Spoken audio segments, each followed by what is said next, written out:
ठाण्यामध्ये मनसे आणि ठाकरे सेनेचे इंग्रजीमध्ये बॅनर लावले गेल्याचं समोर आलं आणि इंग्रजीमध्ये हे बॅनर लावल्यानं विरोधकांनी ठाकरे बंधूंवर टीका केलेली आहे। ठाकरेंना केवळ मतांसाठीच मराठी आठवतात अशी टीका भाजप आणि शिवसेनेकडनं आता ठाकरे बंधूंवर करण्यात आलेली आहे।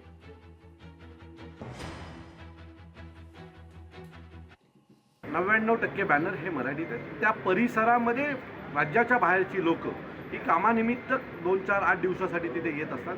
आमचे विजन त्यांना कळावेत म्हणून तो बॅनर इंग्लिशमध्ये तिथे लागला। उभाटा मनसेला इंग्रजीमध्ये त्यांचा प्रचार करावा लागतो हेच खरं तर गमतीचा विषय आहे, कारण नेहमीच मराठीचा पुळका दाखवणारी लोक आज त्यांना इंग्लिशमध्ये स्वतःचा प्रचार करावा लागतोय।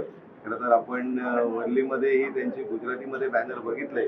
असं मला वाटतं की खरं तर उभाटाचा हे धोरण आहे आणि त्याच्यामध्ये मनसेला बळबळ मागे जावं लागतंय का असा एक प्रश्न निर्माण होतोय मनसेच्या कार्यकर्त्यांमध्ये। त्याचं उत्तर मनसेच्या लोकांनीही वेळेत द्यावं अशी त्यांच्याकडे माझी मागणी आहे आणि खरं तर हे एक केविलवाणा प्रकार त्यांच्या प्रचारामध्ये दिसतोय। खुर्ची मिळवण्याकरता मतं मिळवण्यासाठी काही करू, कधीही वेगळे होऊ, कधीही शिव्या देऊ, कधीही बरोबर येऊ, तसंच इंग्रजी बॅनर पण लावू।